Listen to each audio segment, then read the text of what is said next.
Bismillahirrahmanirrahim. Assalamualaikum warahmatullahi wabarakatuh. Perkenalkan, saya Samsulanita. Saya dosen di program studi D4 Kebidanan, Fakultas Keperawatan dan Kebidanan di Universitas Megariski.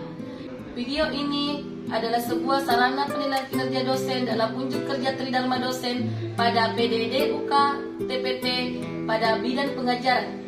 Sebagai seorang dosen, saya wajib melakukan Tridharma dalam perguruan tinggi, di mana salah satu Tridharma dari perguruan tinggi itu adalah pengajaran. Sebagai seorang dosen, saya wajib melakukan Tridharma perguruan tinggi, di mana salah satu Tridharma dari perguruan tinggi itu adalah bidang pengajaran. Saya mengajar di program studi D4 Kebidanan sebagai dosen. Salah satu mata kuliah yang saya ampu di program studi D4 Kebidanan adalah metodologi penelitian. Waalaikumsalam. Oke, kita lanjut lagi pada pertemuan ketiga di mata kuliah metodologi penelitian. Oke, bagaimana kabarnya hari ini? Alhamdulillah baik Ibu. Baik Ibu. Oke, kita lanjut ya. Minggu lalu kan kita sudah membahas diskusi bagaimana cara membuat karya yang bagus, cara menghasilkan karya yang bagus. Kita lanjut pada metode penelitian lagi ini. Sudah terlihat semua, sinyalnya bagus, terlihat semua di layar laptop Iya kalian? Bu, terlihat. Ya. Oke. Kita lanjut. Di sini pada metode ilmiah, proses berpikir dilakukan secara terkontrol.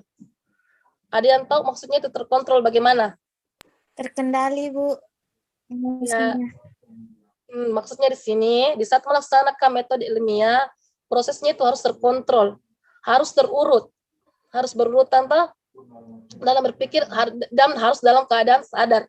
Jadi tidak ada itu orang gila yang melakukan metodologi penelitian.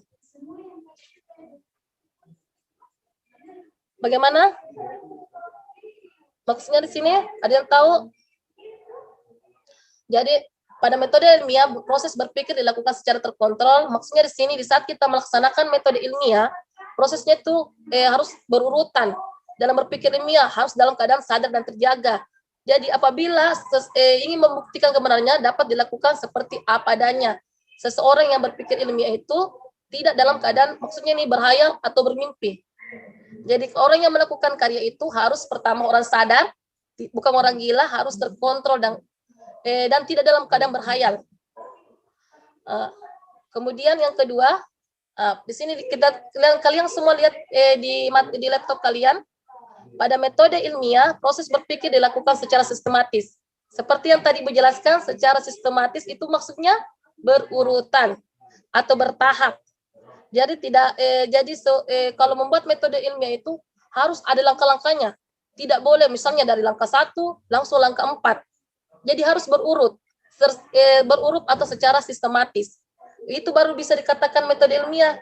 Jadi jika Anda melakukan sebuah karya, membuat sebuah karya tidak melakukannya secara berurut atau secara sistematis, berarti itu tidak bisa dikatakan sebuah metode ilmiah. Sudah paham sampai di sini? Paham? Oke ya, Ibu lanjut sayang. Di sini metode ilmiah didasarkan pada data empiris. Ada yang tahu itu data empiris bagaimana itu? Bu, data empiris itu sudah diuji dan sudah diuji dan di apa? Bagaimana?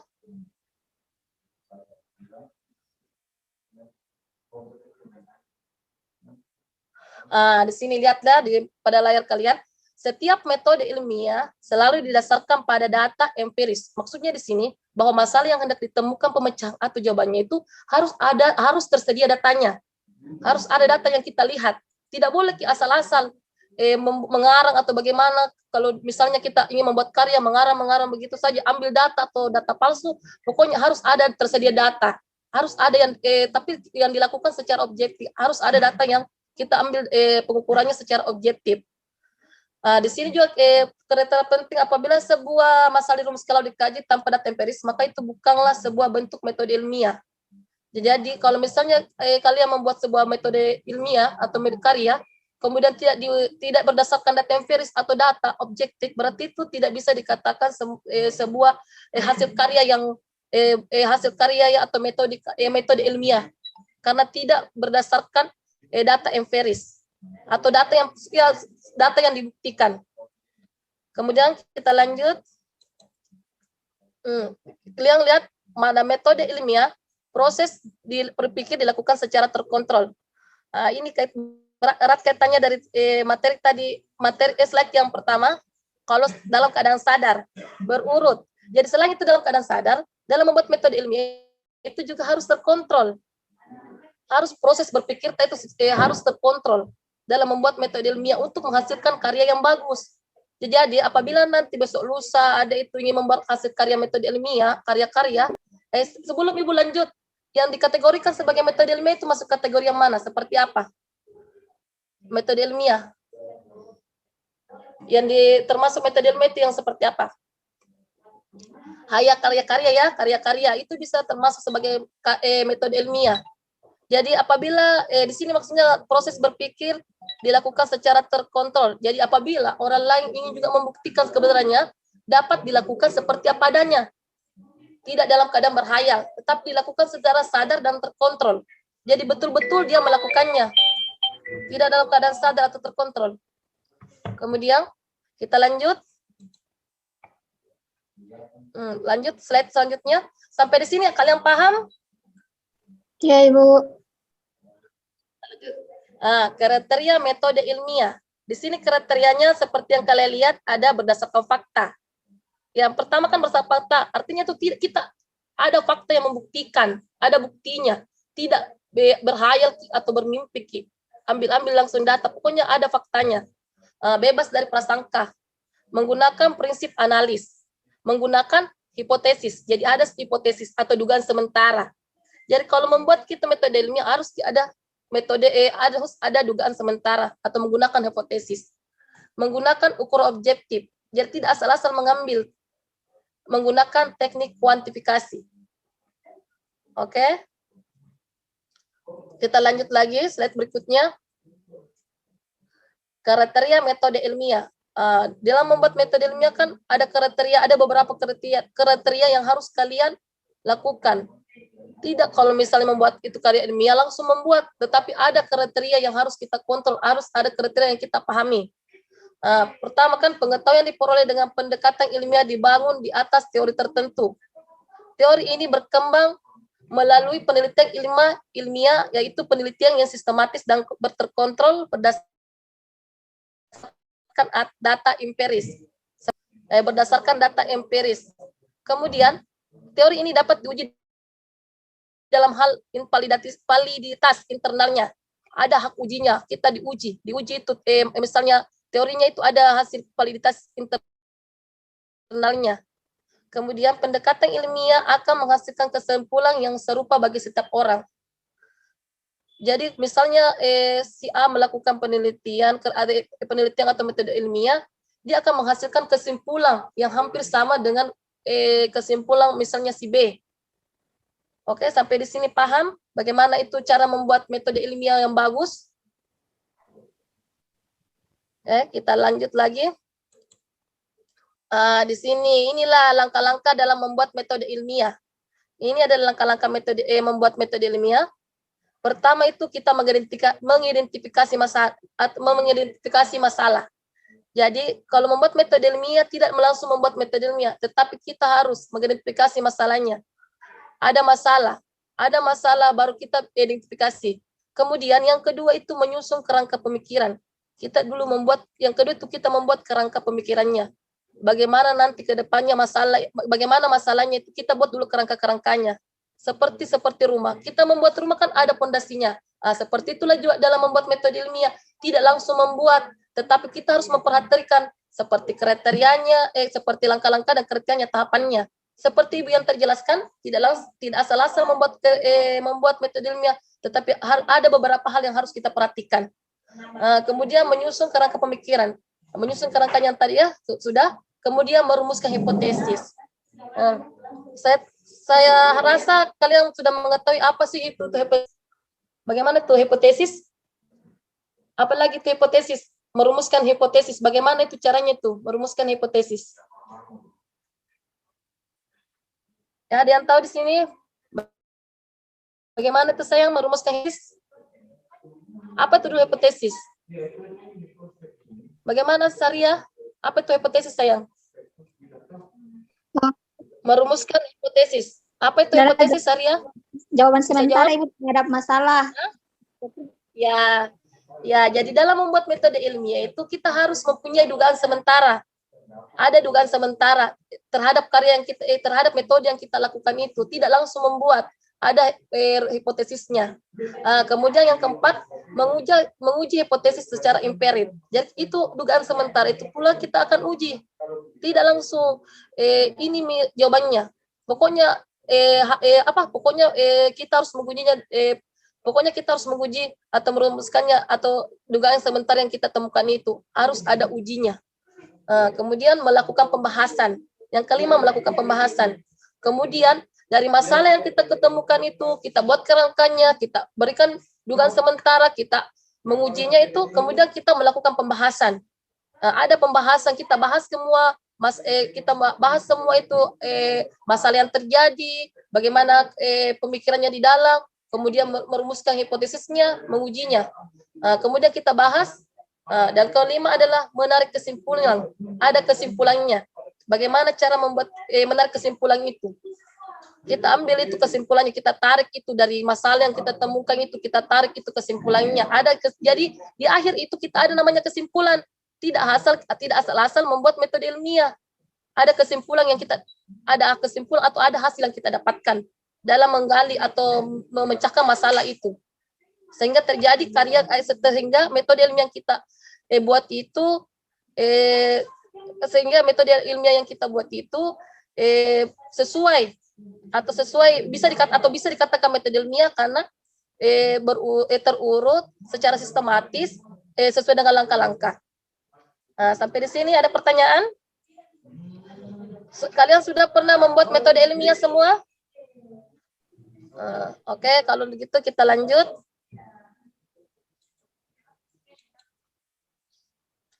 Tujuan penelitian.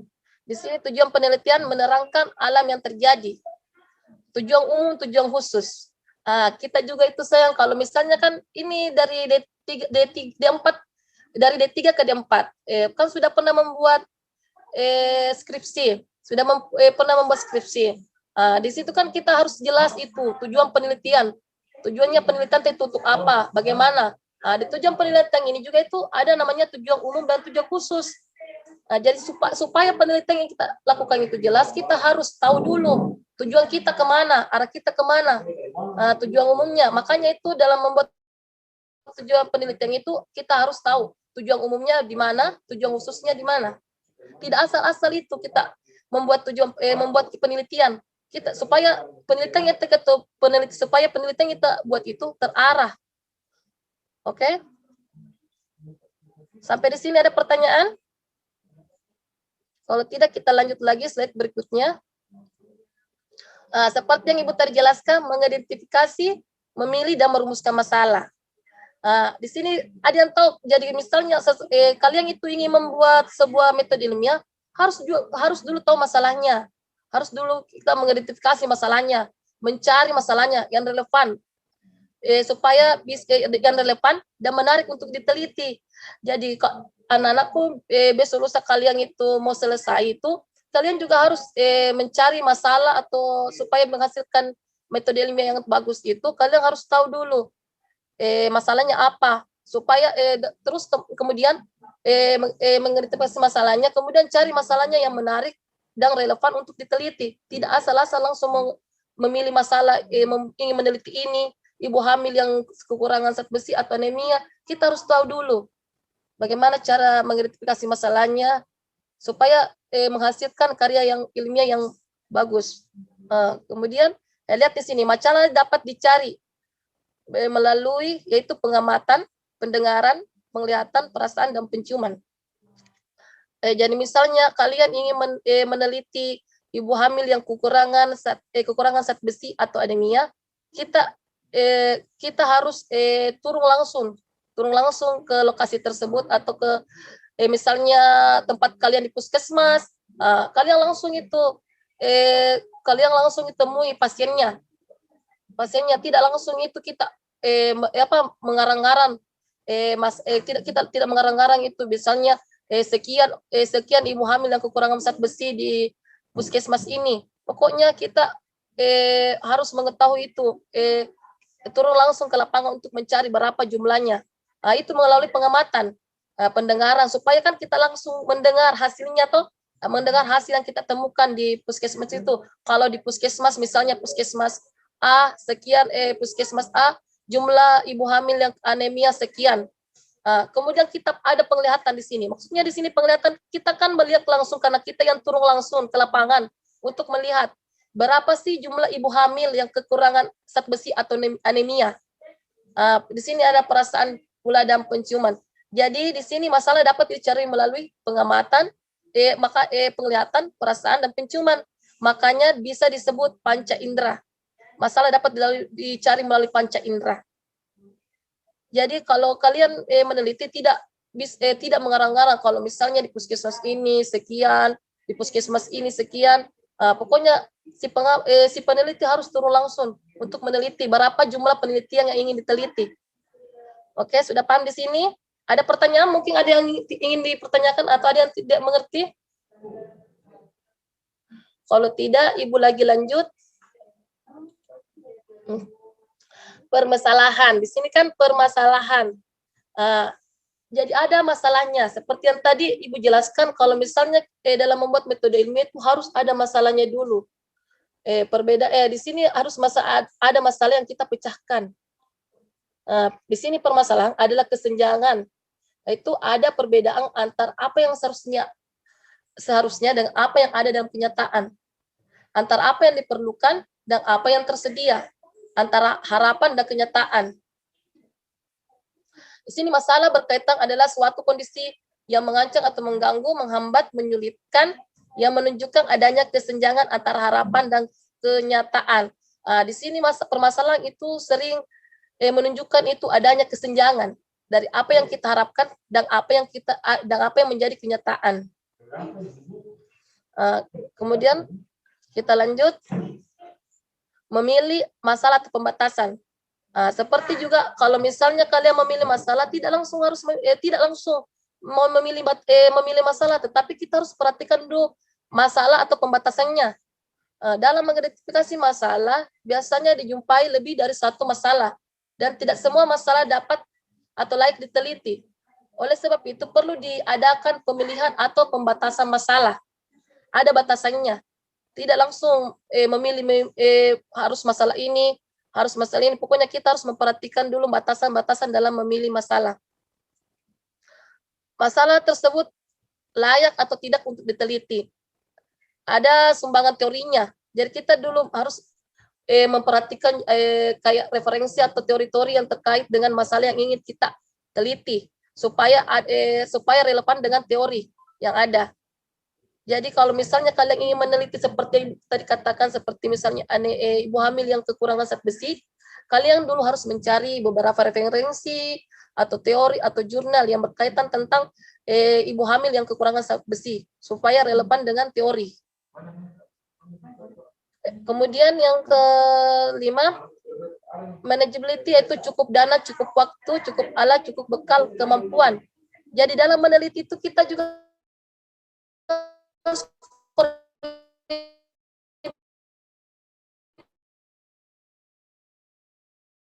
perhitungkan namanya dana, semua kita harus memperhatikan semua itu. Kemudian merumuskan masalah. Di sini merumuskan masalah. Setelah kita mengidentifikasi masalah, kita merumuskan masalah yang ada. Setelah merumuskan masalah di sini, yang maksudnya di sini merumuskan masalah adalah dirumuskan dalam kalimat tanya yang padat dan jelas. Maksudnya di sini merumuskan masalah, memberikan petunjuk tentang kemungkinan penggunaan data yang menjawab. Di sini contohnya, pertanyaan dalam rumusan masalah. Semua terlihat di layar laptop kalian? Ya, Ibu. Ada message. Ini contoh dari merumuskan masalah. Jadi ingat, jadi kalau merumuskan masalah itu harus pasti ada pakai tanda tanya, padat dan jelas. Jadi kalau tidak ada tanda tanya dan tidak tanyanya itu bukan merumuskan masalah. Contohnya di sini, bagaimana gambaran profil lipid kelompok rendah dengan pola hidup yang tidak baik. Kemudian bagaimana hubungan kadar hemoglobin dengan ureum pada pasien gagal ginjal kronik. Ini tanda tanya. Berarti ini contohnya cara merumuskan masalah. Oke, sudah paham sampai di sini cara merumuskan masalah bagaimana? Jadi pakai tanda tanya, Ki. Misalnya bagaimana ibu hamil, misalnya bagaimana gambaran ibu hamil bagaimana gambar ibu hamil yang terjadi anemia di rumah sakit Pangkep. Itu tapi pakai tanda tanya supaya itu bisa menggambarkan merumuskan masalah. Paham sampai di sini merumuskan masalah bagaimana? Iya. Kalau sudah paham, Ibu lagi lanjut. Penyusunan kerangka pemikiran. Di sini kerangka pemikiran adalah konstruksi berpikir yang bersifat logis dan argumentasi. Jadi itu konsisten dengan pengetahuan. Jadi dalam membuat kerangka pemikiran itu harus konsisten dengan pengetahuan yang ada. Kerangka ini menurut seperti yang kalian lihat menurut Rusidi, kerangka berpikir berarti menduduk berkarakan masalah dalam kerangka teoritis atau disebut juga proses deduktif. Ini yang maksudnya di sini. Pengetahuan yang ada itu pengetahuannya itu harus konsisten dengan apa yang menjadi kerangka pikir kita, apa masalah yang ingin kalian teliti. Oke, kita lagi lanjut. Variabel. Di sini ada variabel penelitian. Variabel penelitian di sini sebelumnya kita lanjut, apa sih yang dikatakan variabel? Seseorang penelitian itu harus menggunakan variabel. Tidak jadi itu penelitian kalau tidak ada variabelnya. Di sini ya, menjelaskan variabel adalah segala sesuatu yang akan menjadi objek pengamatan peneliti. Variabel merupakan fenomena yang menjadi perhatian peneliti untuk diobservasi atau diukur. Bisa ada yang mengatakan bahwa variabel itu memiliki variasi nilai. Definisi di atas mengandung bahwa sesuatu atau konsep disebut variabel jika konsep tersebut memiliki variabilitas atau dapat dibedakan menjadi beberapa jenis atau kategori. Variabel itu maksudnya di sini jenis atau kategori seperti laki-laki atau perempuan, seperti laki-laki dan perempuan. Itu kategori jenis kelamin, umur, pendidikan.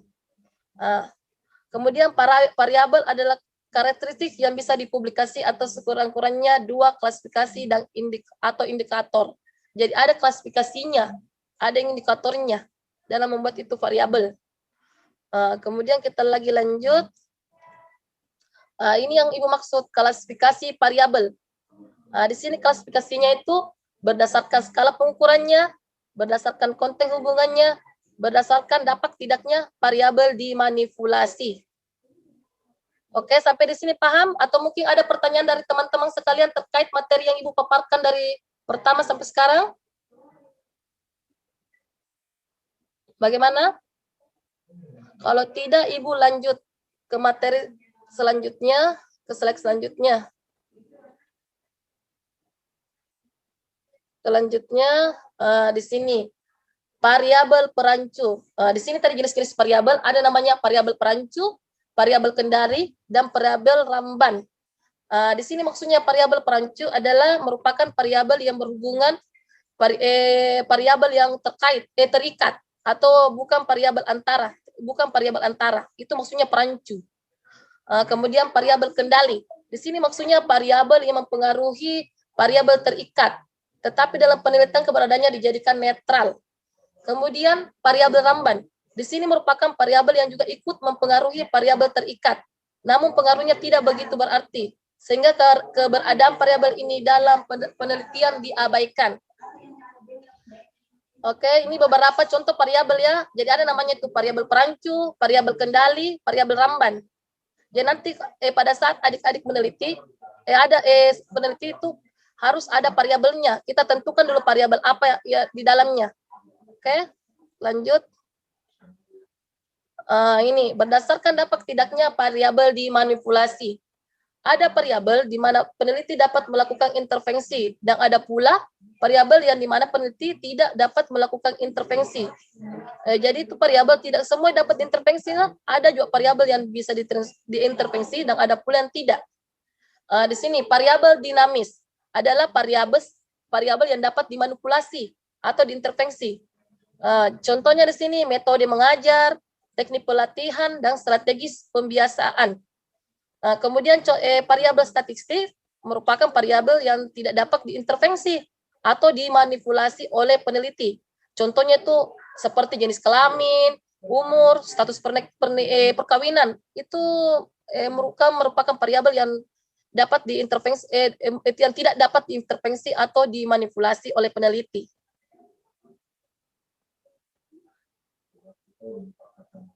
Oke, bagaimana yang lain sudah paham semua materi Ibu yang jelaskan dari tadi? Ya, oke, mungkin sudah sekian dari Ibu. Ibu, bagaimana yang lain sudah paham? Atau ada mungkin pertanyaan dari adik-adik sekalian terkait materi yang Ibu paparkan? Ya, kalau tidak ada, Ibu, tugas kalian untuk pertemuan selanjutnya, mungkin kalian bisa membagi kelompok lagi ya, ketua tingkat, atur lagi kelompoknya sayang, kita atur kelompoknya lagi, kemudian setiap kelompok, Ibu minta itu, minggu depan itu, membawa contoh metode ilmiah, yang mana saja itu contohnya metode ilmiah, kita bawa, kemudian kita presentasikan. Setiap kelompok itu naik mempresentasikan contoh metode ilmiah, mungkin sekian dari Ibu. Kalau tidak ada lagi pertanyaan atau ada pertanyaan, ada yang ditanyakan terkait tugas minggu depan yang ingin dipresentasikan, tugas makalahnya dibuat dalam bentuk makalah ya. Iya, Ibu.